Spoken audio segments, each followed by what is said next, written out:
भारत भारत के कई ऐसे मतलब विद्यार्थी हैं जो ब्रिटेन में अभी पढ़ रहे हैं।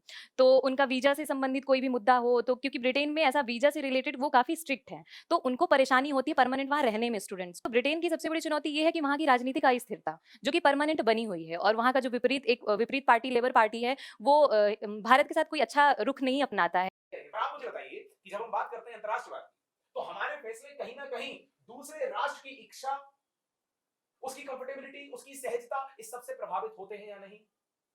तो कहीं ना कहीं हमें अपनी संप्रभुता इसके साथ कॉम्प्रोमाइज करना पड़ता है कि नहीं? इंटरनेशनल रिलेशन में कोई भी परमानेंट दोस्त या परमानेंट दुश्मन नहीं होता। तो एक किसान आदमी टैक्स देता था, टैक्स पेयर था, उसके पैसों से राज्य चलता था, ये स्थिति थी। और आज ये है कि वो खुद कर्जे की उम्मीद लगाए रहता है सरकार से, और कर्जा लेने के बाद फिर कर्जा माफी की उम्मीद लगाता है। हेलो दोस्तों, मैं स्मिता।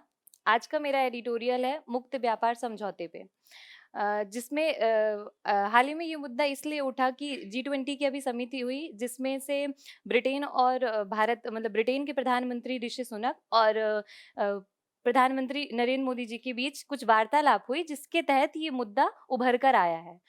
फिर अब हम इसमें देखने की बात ये है कि मुक्त व्यापार समझौता आखिर है क्या? जिसमें हम ये देखेंगे कि मुक्त व्यापार समझौते के तहत हम क्या करते हैं कि 2 या 2 से अधिक राष्ट्रों के बीच आयात या निर्यात होने वाली जो चीज़ें हैं, उनसे संबंधित जो भी बाधाएँ होती हैं, उनको ह उन उनसे उनको हम समाप्त करने की कोशिश करते हैं या फिर जैसे सीमा शुल्क हो गया या ये फिर इनको कम करने की कोशिश करते हैं। तो हाँ। मुक्त व्यापार में ये कहना ये चाह रही है कि जब दो देशों के बीच किसी भी तरह का आदान प्रदान, आयात निर्यात होता है, तो आप क्या करें जिससे ये सब चीजें प्रमोट होंगी? क्या करेंगे आप? क्या करें? हर वह चीज करेंगे जिससे दूसरा देश आपके यहाँ उत्पाद भेजने में कंफर्टेबल होगा, कैपेबल होगा। उसके लिए आप क्या करेंगे? जैसे फॉर एग्जांपल, आप एक देश में, मैं एक दूसरा देश हूँ, आपका प्रोडक्ट मेरे यहाँ आ रहा है, तो उससे पहले सीमा शुल्क देना पड़ता है ना, उसे टैक्स देना पड़ता है। उससे क्या होता है? आपका प्रोडक्ट महंगा हो जाता है। अब आपका प्रोडक्ट महंगा हो गया क्योंकि आपने एक लागत के तौर पे मुझे टैक्स भी दे दिया। जो बनावट में जो लागत आई थी वो तो लगी थी। अब आपका प्रोडक्ट मेरे यहाँ आया, उसकी कीमत और बढ़ गई बिकॉज ऑफ सीमा शुल्क। और यहाँ जो मेरे लोकल के प्रोडक्ट हैं, वो जो बिक रहे हैं, क्या उन्हें किसी तरह का सीमा शुल्क देना है? नहीं, वो तो यहीं के। तो उनकी लागत कम रहेगी और वो जो बाहर से आया उसकी लागत ज्यादा होगी। अब लागत ज्यादा हो गई विदेशी प्रोडक्ट की हमारे यहाँ, तो क्या इंडिया के या यहाँ के लोग विदेशी प्रोडक्ट को ज्यादा खरीदेंगे यदि वो सेम क्वालिटी का है? तो नहीं। यदि क्वालिटी सेम है और वो महंगा मिल रहा है तो क्या खरीदेंगे? नहीं, उनका प्रोडक्ट नहीं बिकेगा, डिमांड नहीं होगी। तो क्या वो लोग हमारे यहाँ आएंगे, फैक्ट्री डालेंगे, इन्वेस्टमेंट करेंगे? नहीं। तो हम क्या करें? हमारे यहाँ से भी ये प्रयास होना चाहिए कि हम उनके उत्पाद पर जो भी हमारी तरफ से आरोपित हो रहे हैं कर, शुल्क, जो भी, उनको कम कर दें, ताकि उनकी जो लागत है वो कम से कम हो और वो हमारे यहाँ आके हमारे यहाँ के लोकल बिजनेसमैन से कॉम्पीट कर पाए।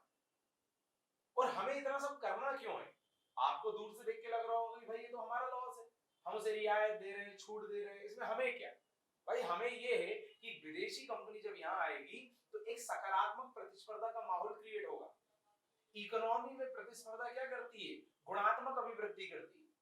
जनता के सामने विकल्प होंगे बहुत सारे, कोई भी एक प्रोडक्ट है उसको बनाने वाली कोई देसी कंपनी भी है, विदेशी कंपनी भी है। As a consumer, as a customer, आपके और हमारे पास कितने सारे विकल्प होंगे? बहुत सारे। जो लोकल आदमी है वो भी विदेशी कंपनी से बहुत कुछ सीखेगा, उससे टेक्नोलॉजी लेगा, उससे कई चीजें लेगा। इसको तकनीकी हस्तांतरण भी बोलते हैं। तो उसे कंपटीशन मिलेगा, गुणात्मक अभिवृद्धि होगी, जनता का फायदा होगा, एक से ज्यादा विकल्प होंगे, जो लोकल लोग हैं उन्हें सीखने को बहुत कुछ मिलेगा, सर्कुलेशन ऑफ मनी होगा। वो लोग आके यहाँ फैक्ट्री डालेंगे तो यहाँ के लोकल लोगों को रोजगार मिलेगा, श्रम मिलेगा। हम एक नई कल्चर, नई कार्यशैली, हर चीज से अवगत होंगे। जैसा मैं हर बार एग्जांपल देता हूँ, वही आपका एलपीजी मॉडल का, कि जिसने किस तरह आयामों में नए सृजन के द्वार, संभावनाओं के द्वार खोल दिए। उसने केवल इकोनॉमी को प्रभावित नहीं किया था, आपकी संस्कृति को, आपके समाज को, आपकी पॉलिटिक्स को, हर चीज को प्रभावित कर दिया था। याद है? वही ये सब बताना चाह रही है। हाँ, कंटिन्यू। तो आज का मुक्त व्यापार समझौता सिर्फ मैं 2 देशों के बीच देखूँगी, ब्रिटेन और भारत के बीच। जिसमें से आखिर इन दोनों को ही देशों को ज़रूरत ऐसी क्या है कि मतलब ये इस बारे में वार्तालाप करना चाह रहे हैं। तो अगर मैं ब्रिटेन के परिप्रेक्ष्य में देखूँ, तो ब्रिटेन में अभी मतलब हाल ही कुछ समय पहले उसने क्या किया कि यूनियन संघ से अपनी वो हटा ली।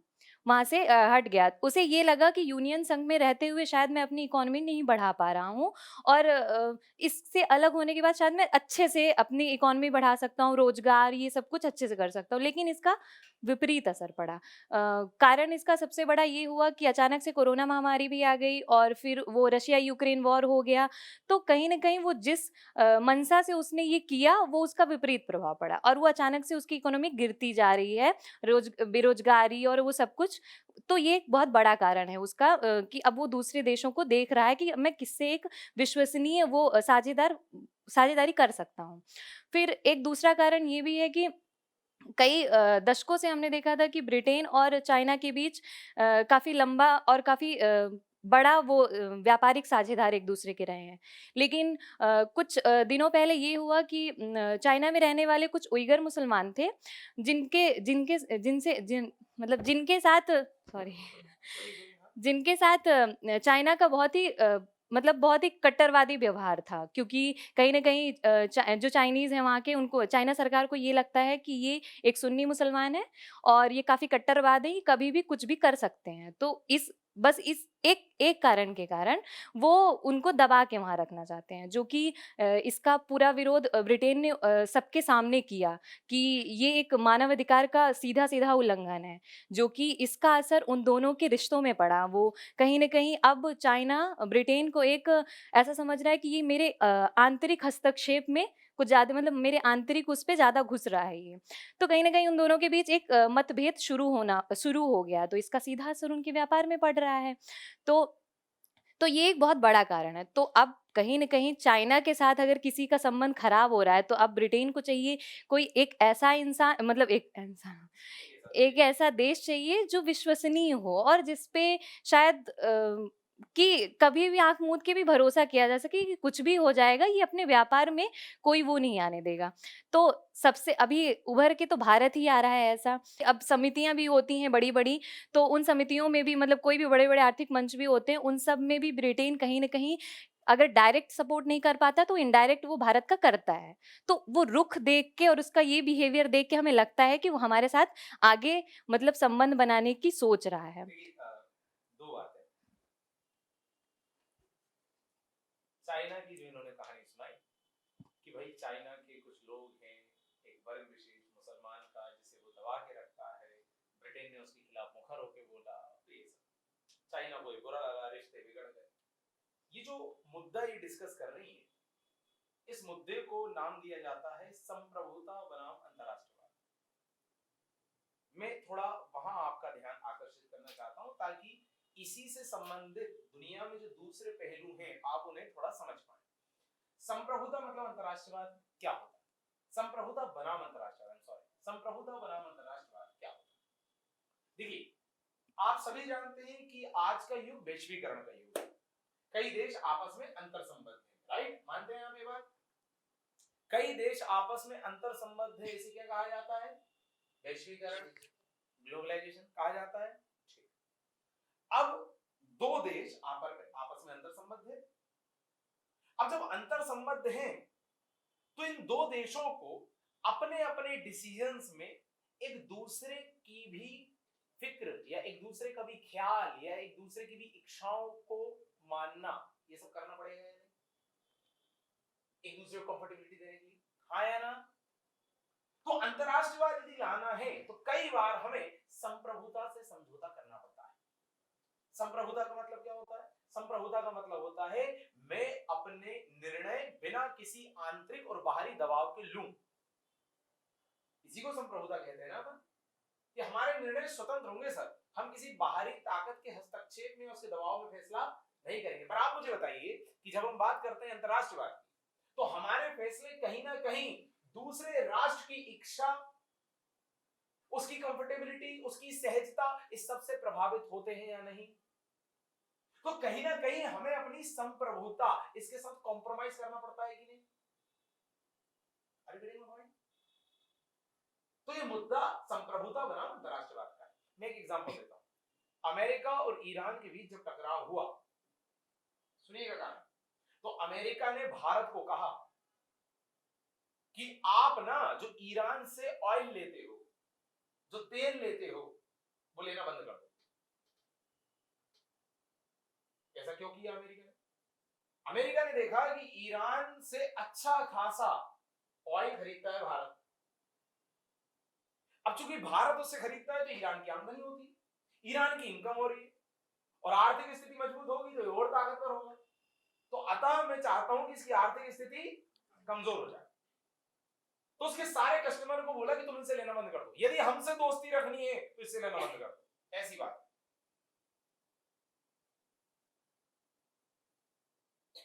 अब भारत धर्म संकट में, भारत ने कहा कि अरे यार यदि अमेरिका की बात नहीं मानी तो अमेरिका से रिश्ते खराब, जो कि हम कर नहीं सकते, और अमेरिका की बात यदि मान ली तो कहा है कि फिर संप्रभुता, हमारे डिसीजन कोई और ले रहा है। तो भारत ने क्या किया? भारत ने पूरी तरह उससे चीजें खरीदना बंद ना करते हुए उसका परसेंटेज कम कर दिया, जो कि एक अच्छा डिसीजन था। मतलब जितना खरीदते थे उससे कम कर दिया, मुझे आंकड़ा याद नहीं, बहुत पुरानी बात। तो अब क्या हुआ? अमेरिका भी खुश कि मेरी बात रख ली, और भारत की भी संप्रभुता बहुत ज्यादा प्रभावित नहीं हुई। इस तरह भारत ने क्या किया? बैलेंस किया था, अंतरराष्ट्रवाद को भी संभाल लिया, अमेरिका से संबंध भी संभाल लिए, और अपने डिसीजंस को भी कहीं ना कहीं बहुत ज्यादा प्रभावित नहीं होने दिया, मतलब संप्रभुता भी संभाल ली। ये क्या है? ये है सामंजस्यता। किन दो तत्वों के बीच? संप्रभुता और अंतरराष्ट्रवाद। या इसी को आप दूसरे नाम से भी सुनते होंगे, राष्ट्रवाद बनाम अंतरराष्ट्रवाद। मतलब आप राष्ट्रवाद, खुद के राष्ट्र का देख रहे हैं, या आप दूसरे अंतरराष्ट्रवाद का देख रहे हैं? तो चाइना और ब्रिटेन के बीच जो बता रही है, ये एक तरह से किस चीज की लड़ाई थी? संप्रभुता बनाम अंतरराष्ट्रवाद। चाइना को लग रहा है कि ये मेरी संप्रभुता में हस्तक्षेप कर रहा है, मेरे आंतरिक मामलों में बोल रहा है, और उसे अपने आंतरिक मामलों में देखो इतना सा भी हस्तक्षेप पसंद नहीं आया। सिर्फ उनने खुल के बोल दिया, वो पसंद नहीं आया भाई साहब। और भारत ने कहीं ना कहीं अपने डिसीजन को थोड़ा चेंज कर दिया अमेरिका की खुशी के लिए। इससे एक चीज और पता चल रही है कि जो देश आत्मनिर्भर होता, जो देश किसी और पर ज्यादा निर्भर नहीं होता, वो अपनी संप्रभुता और अपने राष्ट्रवाद को ज्यादा तरजीह देता है अंतरराष्ट्रवाद की अपेक्षा। समझे आप? चाइना ने काय को तरजीह दी? अपनी संप्रभुता। भाड़ में जाने देते नहीं। अमेरिका भी देखना, राष्ट्रवाद और अंतरराष्ट्रवाद की जब टकराव होती है तो अमेरिका किस चीज को तवज्जो देता है? अपने राष्ट्रवाद। वो कॉम्प्रोमाइज नहीं करता सर। ये है विकसित या आत्मनिर्भर देश होने का फायदा। वो बताना चाह रहे हैं एक्चुअली। तो आप इनके इस वक्तव्य को दूसरे पहलुओं और दूसरे आयामों से भी कनेक्ट करके देख सकते हैं कि ब्रिटेन और हम एक दूसरे को लंबे अरसे से समझते आए। हम एक दूसरे की संस्कृति, एक दूसरे की मनोदशा, एक दूसरे की आर्थिक रिक्वायरमेंट, एक दूसरे की फ्यूचर की क्या टारगेट है, लक्ष्य है, इन सबको बहुत अच्छे समझते हैं। अतः दो देशों के लिए एक दूसरे के साथ आगे बढ़ना तब आसान होता है जब वो एक दूसरे की परिस्थिति और फ्यूचर के गोल को इजीली समझ पाए। इतिहास को अच्छे समझते हैं, क्योंकि देखो बेटा, इंटरनेशनल रिलेशन में कोई भी परमानेंट दोस्त या परमानेंट दुश्मन नहीं होता। ये कोई बात नहीं है कि अरे हम उन्हें पहले जानते हैं, बहुत अच्छे लोग हैं, ये कोई मोहल्लाई कस्बाई दोस्ती यारी नहीं। परमानेंट इंटरेस्ट की बात होती है। There is no permanent friend और एनिमी, देयर इज परमानेंट पूरा खेल इंटरेस्ट का। तो हम समझते हैं कि ब्रिटेन को जो चाहिए वो हमारे पास है, और हमें जो चाहिए वो ब्रिटेन के पास है। और आगे बढ़ना इसलिए आसान हुआ क्योंकि हम लंबे समय से एक दूसरे के कल्चर को प्रभावित करते आए हैं। तो वो ऐतिहासिक पृष्ठभूमि भी उपयोगी है, वो ये कहना चाहते हैं। ठीक, आगे। तो भारत के कई ऐसे मतलब विद्यार्थी हैं जो ब्रिटेन में अभी पढ़ रहे हैं, तो उनका वीज़ा से संबंधित कोई भी मुद्दा हो, तो क्योंकि ब्रिटेन में ऐसा वीज़ा से रिलेटेड वो काफ़ी स्ट्रिक्ट है, तो उनको परेशानी होती है परमानेंट वहाँ रहने में स्टूडेंट्स को। और कई कंपनियां हैं, लगभग 800 कंपनियां हैं वहाँ, जो वहाँ ही रह के ब्रिटेन में ही वहाँ कम से कम वहाँ के लोगों को 1 लाख लोगों को रोज़गार दे रही हैं। व्यापार से ज़्यादा बड़ा मुद्दा ये है कि जो यहाँ से जाके वहाँ लोग रह रहे हैं, वो सहूलियत से वहाँ रह पाएँ। सबसे बड़ा मुद्दा ये है उनको सॉल्व करना है। और दूसरा मुद्दा ये है कि हमारा हमारे देश का 2 तिहाई हिस्सा, तटवर्ती हिस्सा जो समुद्री है हिंद महासागर में, तो कहीं न कहीं वो वहाँ पे ब्रिटेन की पकड़ बहुत ज़्यादा है। सामरिक दृष्टि से अगर हम देखें तो बहुत ज़्यादा है। तो और चाइना है ही जो कि आए दिन वो उधर से श्रीलंका के थ्रू या फिर कोई भी हो तो वो हम पे कब्ज़ा करना चाहता है। तो ब्रिटेन के साथ हम अपने अच्छे संबंध रख के यहाँ पे एक फ़ायदा उठा सकते हैं कि हम अपनी वो पूरी वो मतलब वो वाला उस पूरा सेक्टर हम उसे बचा सकते हैं इन फ्यूचर मतलब सिक्योर कर सकते हैं कहे तो।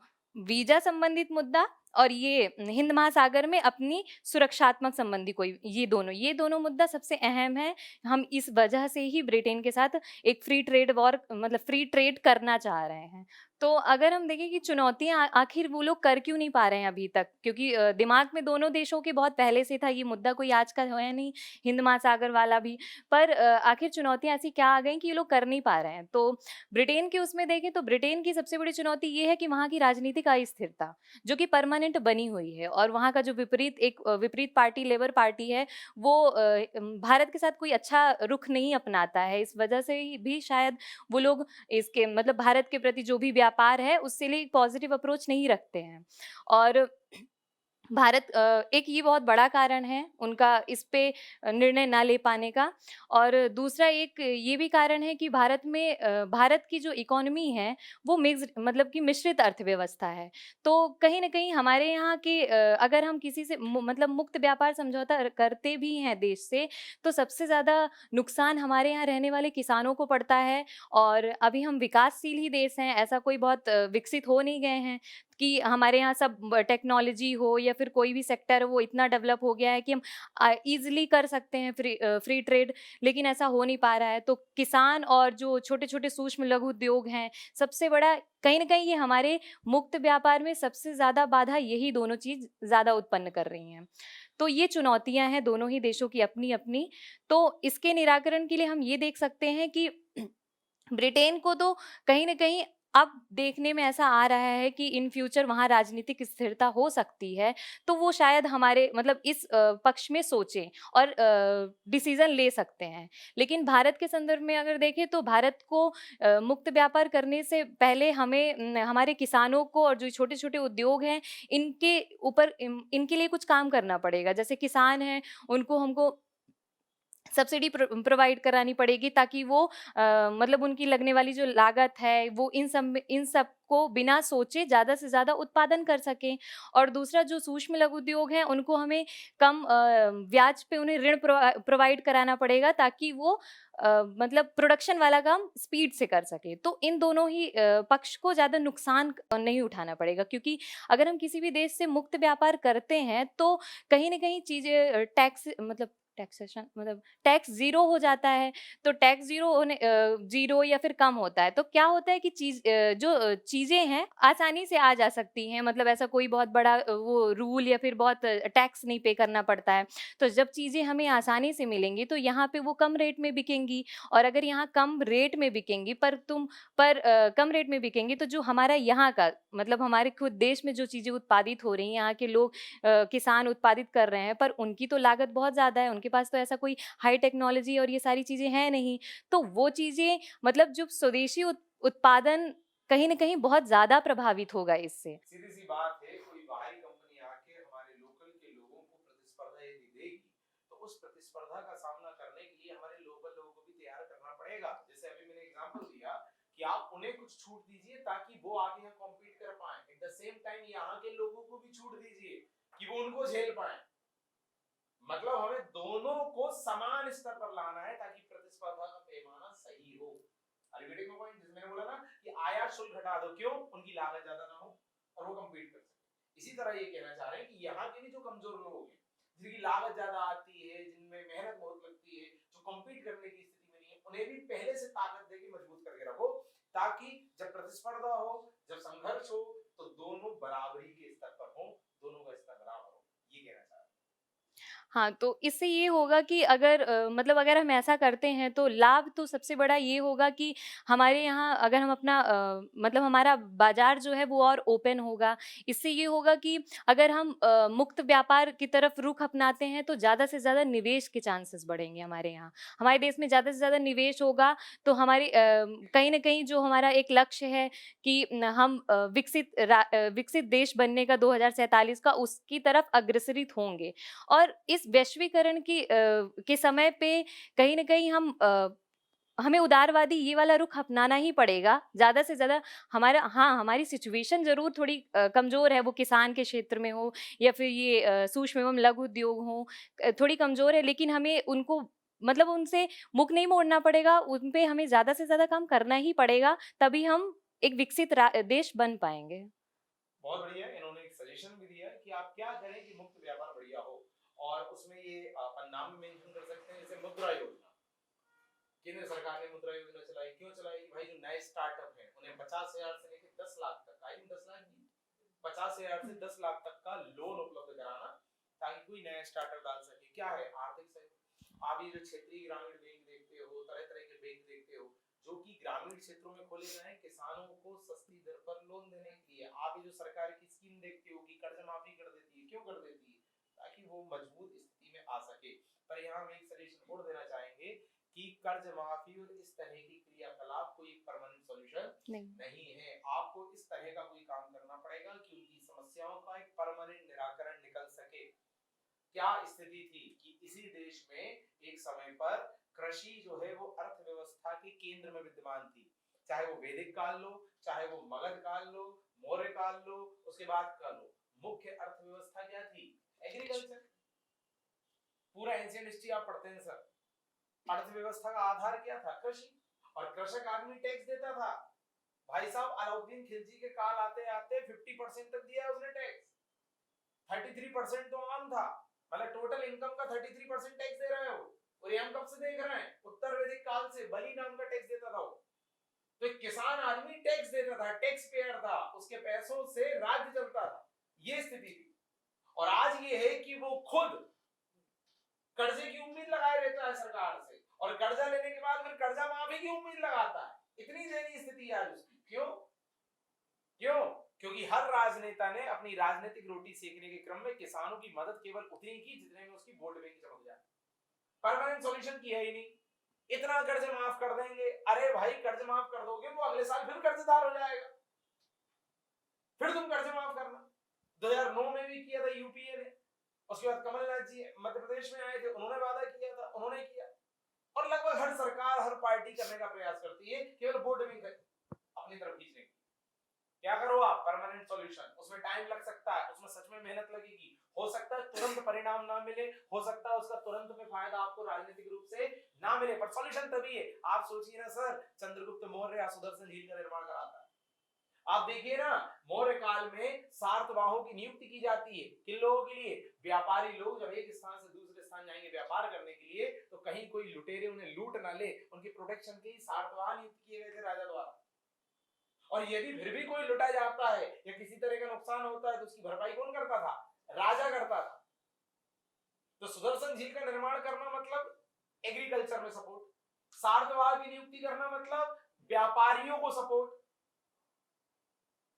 तो क्या मैं इसे ईज ऑफ डूइंग बिजनेस नहीं कह सकता हूं आज की टर्मिनोलॉजी में, कि राजा ने इस तरह के संरक्षणवादी माहौल को प्रदान किया कि आदमी को बिजनेस करना क्या हुआ? आसान हुआ, ईज ऑफ डूइंग बिजनेस, ऐसा माहौल सृजित कर दिया। ये था वहां पर सर। आज क्या है? आप समस्या का निराकरण नहीं करते, आप निराकरण केवल उतना करते हो कि निराकरण होता दिखता है, होता नहीं। आप बस उतना करते हो जिससे आपकी राजनीतिक रोटी सेकी जा सके। यदि समस्या का निराकरण हो गया तो फिर भविष्य में उस समस्या के नाम पर वोट किससे मांगेंगे? ये भी एक समस्या है। क्लियर है? तो इस सब पे आपको विचार करना पड़ेगा, और इस सब के लिए समाज को बेटा थोड़ा ऊपर उठना पड़ेगा। समाज को अपने व्यक्तिगत और त्वरित हित को ना देखते हुए दीर्घकालीन हित को देखना पड़ेगा। हम भी तो खुश हो जाते हैं 2 लाख माफ होने वाले, ये हमारी भी गलती। हमें सरकार से डिमांड करनी चाहिए कि तुम पानी पहुंचाओ ना नहर का हमारे खेत तक। ये बिजली क्यों अभी तक इतनी कट रही, इसका कुछ करो ना। हम इस पे चर्चा नहीं करते क्योंकि 2 लाख तुरंत में फायदा दे देगा। क्या बात है? क्लियर है? और कुछ भी था? नहीं। बाकी बहुत अच्छा प्रयास।